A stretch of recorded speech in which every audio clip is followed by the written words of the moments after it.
The wind had been pushing at the cabin since late afternoon, a constant shove that made the logs groan and the stovepipe hum. Snow struck the windows in hard bursts, vanished, then came again as if the forest was trying to erase the place. Inside, the old hunter kept the lamp low and the stove hot. He did not waste light in storms. Light drew eyes, and he had spent too many winters learning what eyes could mean. He moved with care, favoring his left leg. The knee had never healed right after the fall, and cold turned the joint stiff and sharp. He set a kettle on the iron stove top and listened to the faint tick as it warmed. The cabin was spare. A table, one chair, a narrow bunk, shelves with jars of beans and salt, and above the door a rifle resting on two nails. He told himself the gun was for bears. He also knew it was for the past.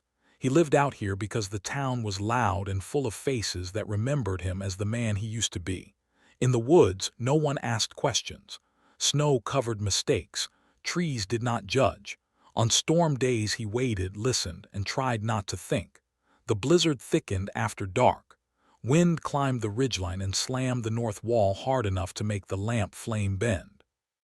He stood with one hand on the table, ready in case the door blew in. When the kettle began to murmur, he poured tea into a chipped mug. He drank not for comfort but for something to do. He sat by the stove, letting heat soak into his palms, and watched the orange coals settle. Outside, the forest howled. Then he heard the knocks. 3 taps low on the door, not the random rattle of branches, not snow sliding off the roof. Tap, tap, tap, close enough that the sound carried through the wind as if someone had cupped their hand to the wood. The knocks came again, slower, patient, 3 taps spaced like a signal. His hand went to the rifle without a thought. It was muscle and memory. He stood, the knee complaining, and lifted the gun from its nails. The stock was cold. He took a step toward the door, then stopped to listen once more. Silence and wind. He slid the bolt back. The metal sounded loud in the small room. He kept the barrel angled down and pulled the door inward. Wind punched into the cabin. Snow swirled across the threshold like smoke. He squinted into the white, expecting a face. Instead, something small stood in the drift right at his boots. For a heartbeat he thought it was a dog, one of the half-wild strays that sometimes wandered far. Then the lamplight caught stripes dark on orange dulled by ice. A tiger cub, not big but built heavy, with thick paws and a round head. Its fur was crusted with snow, whiskers clumped, ears pinned back. It stared up at him without blinking. His grip tightened. Tigers were not supposed to be at his door, not here, not in a storm like this. His mind reached for old warnings and old fear. He raised the rifle a little, just enough to feel the weight settle into his shoulder. The cub did not run. It trembled, then lifted one front paw and held it out, as if showing him something. The gesture was simple and wrong, like a child offering a bruised hand. He lowered the rifle. His eyes went to the paw. There, half buried in fur, a thin strip of wire shone dull in the lamp light, biting into the flesh. The wire was twisted and rough, the kind used in snares, the kind that tightened when an animal fought. Snow around the wound was stained dark where blood had seeped and frozen. The cub's breath came in small clouds. It made a sound that was not a growl, not a cry, but a faint rasp, as if it had been calling until its throat gave out. The old hunter felt the fight inside him, the voice that said, "Close the door, keep your hands clean, let the forest handle its own." That voice had kept him alive. It had also left him alone. He looked at the cub again. Its eyes were wide and steady, too calm for how near it was to dying. Behind it the storm erased everything. No tracks he could see, no shadow of a mother, no hint of where it had come from. Wind shoved the cub sideways and it staggered, but it did not fall. It kept the paw lifted, stubborn, waiting. He could shut the door. He could return to his tea and his silence. By morning he could tell himself he had been powerless, that he was old, that he did not owe anything to what wandered out of the snow. His knee ached as he crouched. The rifle leaned against the doorframe. He held his empty hand out, palm down, and let the cub smell him. It blinked once and pressed its nose to his fingers. The nose was cold as stone. "All right," he said, surprised by how rough his voice sounded. "Easy." He scooped the cub up with both hands, expecting teeth, but it only tensed and then sagged with exhaustion. It was heavier than it looked, all muscle under wet fur. He stepped back inside and kicked the door shut with his boot. The wind tried to follow. He carried the cub to the stove and set it on a folded blanket near the hearth, away from direct heat. It sat, shivering so hard its whole body shook. It looked around the room, at the shelves and the bunk, then back at him as if deciding whether this place was safe. He fetched a towel and began to rub snow from its fur. The cub flinched at the first touch, then held still. Under the ice, the stripes were clean and sharp. He worked gently, speaking low, nonsense words he had not used in years. When he took the injured paw in his hand, the cub tried to pull away and a flash of pain crossed its face. He did not squeeze. He only held steady until the trembling eased. He set the paw down and went to the wooden box under the table. Inside were the things he kept for emergencies: a small knife, pliers, gauze, a tin of salve, and faded bandages. He brought them to the floor and sat with his stiff legs stretched out. Outside, the blizzard raged without pause. Inside, the stove hummed, and the tiger cub watched his hands with a focus that made him feel seen. He picked up the pliers and looked at the wire again, then at the cub's eyes. "This will hurt," he said quietly, "but you're not going back out there like that." What?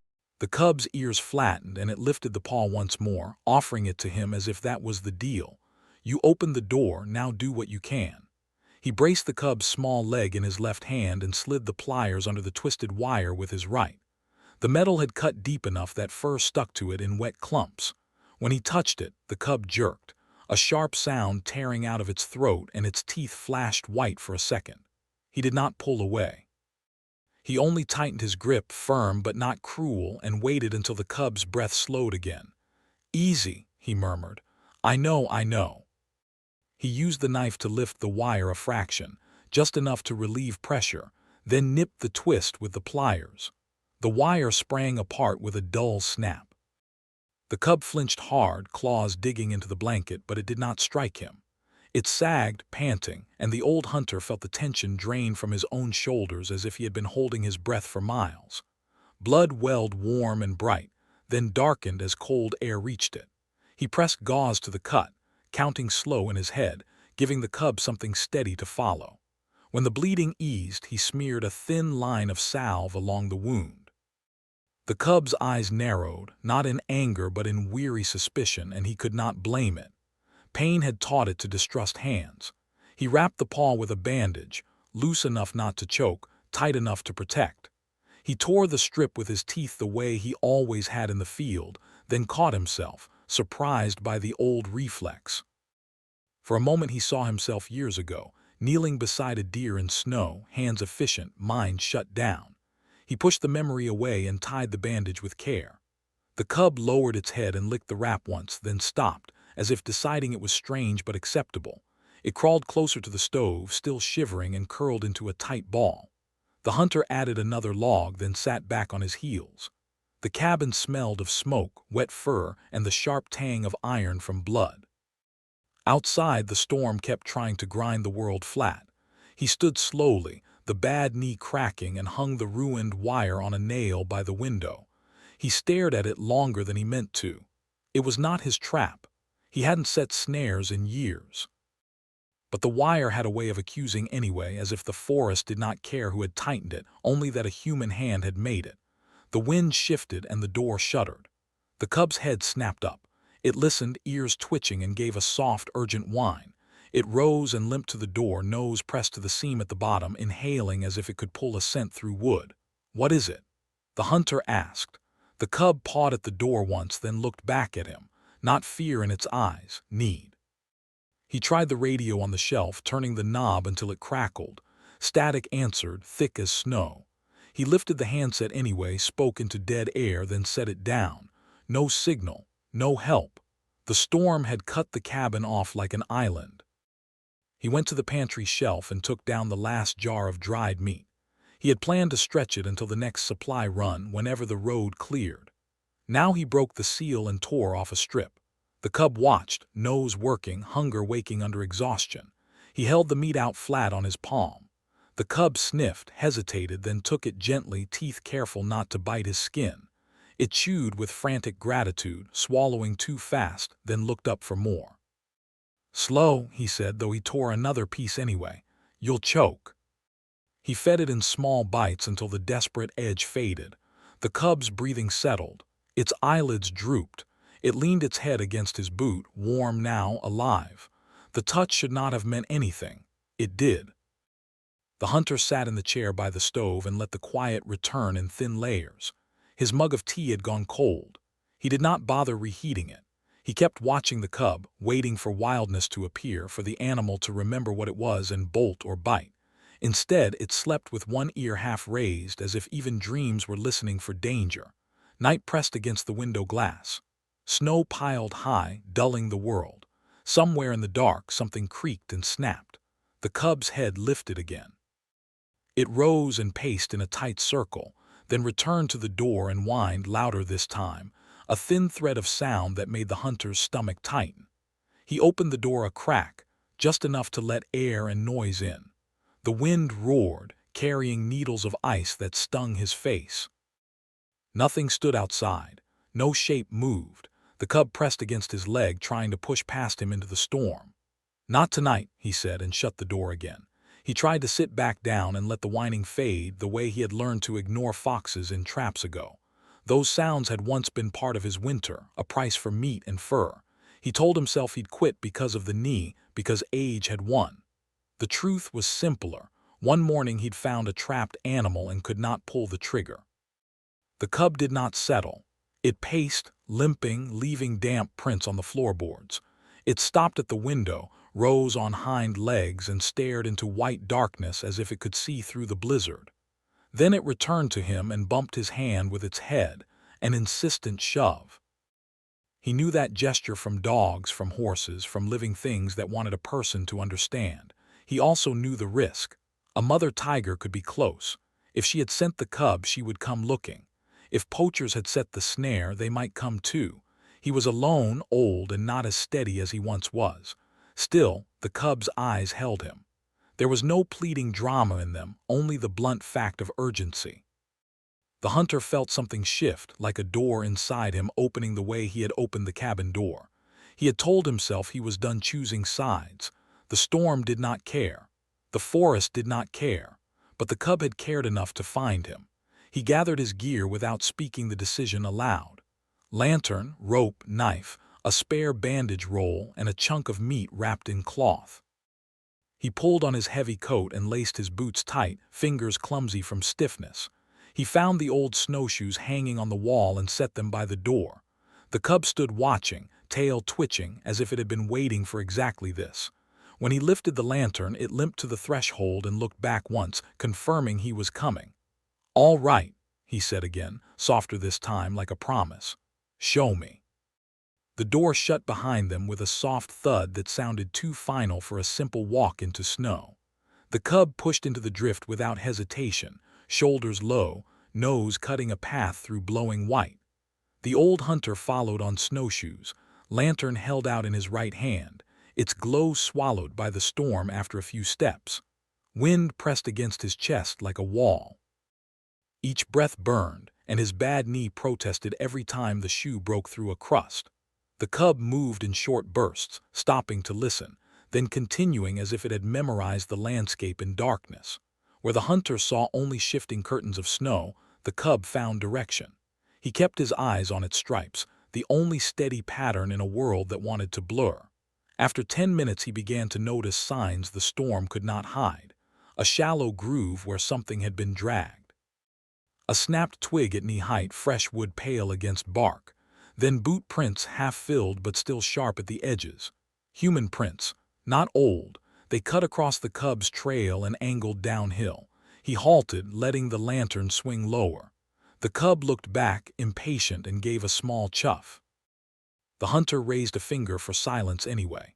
He bent, brushed snow aside with a gloved hand, and studied the tread. Deep lugs, heavy weight, more than one set overlapping. Someone had walked here before the wind strengthened and the blizzard had not had time to erase them. Poachers, he thought. The wire in the cub's leg had already said it, but tracks made it real. He followed again, slower now, scanning the white for shapes that did not belong. The trees thinned and the ground dropped into a narrow ravine. The cub climbed down first, sliding, then scrambling, sure-footed despite its bandaged paw. The hunter eased himself after it, planting the snowshoes carefully and using a spruce root to brace his weight. At the bottom, the air was quieter, the storm muted by steep banks. The lantern light reached farther, revealing a frozen creek bed and a tangle of brush. The cub trotted ahead, then stopped and cried out, high, frantic, not the sound of hunger but of fear. It plunged into the brush and vanished. The hunter pushed after it. Branches clawed at his coat. The lantern beam shook as his knee slipped on ice. Then the brush opened and he saw her. A large tiger lay on her side in a shallow hollow, ribs heaving under striped fur. Snow dusted her back. One foreleg was stretched forward, paw twisted at an unnatural angle. A steel trap clamped her lower leg, jaws sunk deep. The chain ran to a buried stake, thick links disappearing into packed snow. Dark stains spread beneath her, freezing at the edges. The mother's head lifted an inch. Her eyes caught the lantern and narrowed. A low sound rolled from her chest, not a roar but a warning that vibrated in the hunter's bones. The cub rushed to her face, nuzzling her cheek, then turned and looked at the hunter as if to say, now. He stopped at the edge of the hollow and raised his empty left hand, palm out. Easy, he whispered. He kept his body turned sideways, making himself smaller, and lowered the lantern to the snow so the light would not stab her eyes. The tiger's lips pulled back slightly, showing teeth. She did not lunge, she could not, but the threat was clear. One wrong move and she would try anyway. The hunter scanned the area. The trap was newer than the rusted ones he remembered, the springs clean, the jaws sharp. Near the stake he saw a torn cigarette pack. On the ravine wall, a shallow scrape where someone had stood to watch. Above it, faint voices drifted through the wind, distant but unmistakably human. Laughter, then a cough. They were close. He forced his breathing steady and crawled forward inch by inch. The cub pressed against his shoulder, then darted back to the mother. The hunter reached the chain and followed it to the jaws. Blood had made the metal slick. He swallowed, set his jaw, and took out the pliers and rope. He looped the rope around the mother's uninjured foreleg, not to hold her like a prisoner, but to give himself a chance to pull back if she struck. He spoke softly, nonsense again, letting the rhythm carry more than the meaning. Then he set the pliers on the spring and tried to compress it. The steel barely moved. This was a trap built for strength, not mercy. A gust carried the voices closer. Footsteps crunched above, muted but approaching. The hunter's hands trembled. He shifted his grip, braced the pliers with both hands, and leaned his weight into the spring. The coil gave a fraction. The jaws loosened by a hair. The mother tiger shuddered and snarled, pain ripping through the quiet. The cub cried out too, frantic, circling. The hunter held on, sweating despite the cold. Another push, another fraction, enough for him to wedge the knife blade between the jaws. Snow slid from the bank above with a soft hiss. A shadow moved at the rim. Then a man's voice cut through the ravine, close and clear. "Well, well," it said. "What do we have down there?" The voice came from above the ravine, calm in a way that meant it carried a weapon and time. The old hunter froze with both hands locked on the trap spring. The knife blade quivered between the jaws. The mother tiger's eyes tracked upward and her growl rolled low, steady, warning. The cub pressed against her neck, shivering. Boots crunched at the rim. A flashlight stabbed down, turning snow to glitter and the tiger's eyes to pale coins. "Well, well," a man said. "Looks like somebody beat us to our catch." Another voice answered, closer. "He's got tools, saves us trouble." The hunter kept his head down. If he released pressure, the trap would slam shut and crush the leg again. "Back away," he said. "Trap-s live." They laughed. Two men stood on the bank, faces wrapped in scarves, rifles slung easy. "She's worth a fortune," the first man said. "And the cub too, lucky night." The cub hissed and tried to climb toward them, but the mother pulled it back weakly, protective even in pain. The hunter tightened the rope looped around the mother's good leg, not to restrain her, but to keep her from thrashing into the steel. "Walk away," he said. "Storm'll kill you before you see a road." The first man lifted his rifle, not quite aiming, just reminding. "Old man, we've got a sled and a GPS. You're the one who wandered into our work. Stand up, move aside." The hunter's knee throbbed. His fingers ached from holding the spring down. He could feel the steel trying to rebound. He had left his own rifle on the cabin wall because he had wanted to believe he could still do good without becoming what he used to be. He looked at the cub. He heard the 3 knocks again in his mind, steady, deliberate, like the cub had chosen him. He realized the choice had already been made the moment he opened the door. He leaned harder into the spring and murmured, "Behind me." The cub slipped into the brush at the hollow's edge, quick and silent. The first man stepped closer and angled his barrel toward the tiger's head. "Enough," he said. "I'll drop her and we'll haul what we can." The hunter grabbed the lantern and hurled it up the bank. Glass exploded against rock. Flame flared and smoke bloomed, bright enough to blind them for a heartbeat. Both men flinched and lifted their arms. In that heartbeat, the hunter jammed the knife deeper and wedged the pliers into the spring gap. The trap shook half open. He reached under the mud-caked hinge, found the release catch, and pulled with everything his old hands had left. The jaws sprang open. The mother's leg slid free with a wet jerk. She collapsed, breath tearing, then tried to rise again. The hunter caught her weight with the rope, not to pin her, but to stop her from crashing back onto the steel. He ripped cloth from his sleeve and wrapped the torn flesh fast, hands moving on instinct. Above, the poachers recovered. "Shoot him." The second man barked. A rifle cracked. The shot slapped the ravine wall and sent ice and dirt down like hail. The hunter shoved himself between the men and the tiger, arms spread. Another shot snapped through brush, too high, swallowed by wind. The mother tiger stood. She did not charge. She simply rose, trembling, shoulders rolling forward, and gave a deep, vibrating growl that filled the hollow. The men hesitated just enough. The hunter used that hesitation. He hurled a rock into the brush uphill and shouted, "There!" as if someone had arrived. Both flashlights swung toward the sound. The first man cursed. The mother tiger limped into cover, dragging the bandaged leg. The cub darted to her side. The hunter followed at a distance, guiding without crowding, keeping his body between them and the rim. Boots began sliding down behind him. "Don't let them get away," the first man yelled. The forest here was tight with spruce and alder. The hunter knew a narrow cut in the ravine wall where the creek climbed out, a pinch point. He pushed the tiger's path that way with small movements until the mother chose the notch and forced herself through. He turned at the exit and worked fast. A dead spruce leaned over the bank, its roots exposed. He looped his rope around the trunk and hauled until it shifted. Then he stomped the brittle crust with his snowshoe and shoved. Snow slumped, then slid, then poured down in a heavy sheet. The spruce tipped with it, and the notch filled with packed snow and branches. A shout hit the barrier from the far side. A rifle fired, the bullet thudding uselessly into snow. The hunter did not wait for them to climb around. He limped after the tiger into thicker trees until the wind rose again and the ravine sounds faded. The mother stopped beneath a bowed pine, sides heaving. The cub stood close, ears forward, watching him. The hunter lifted both hands and stepped back, giving them space. He pulled proof from his pockets, the torn cigarette pack, a bit of wire, and the small marker tag he had spotted near the stake. He tucked them inside his coat. He would bring it to whoever still answered radios in town.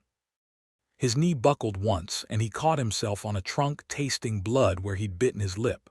Behind him, the poachers shouted, but the storm chewed their words apart. "Go," he whispered. The mother tiger turned and vanished into the storm-soft woods, the cub a striped shadow at her flank. Their tracks filled with snow almost as soon as they appeared.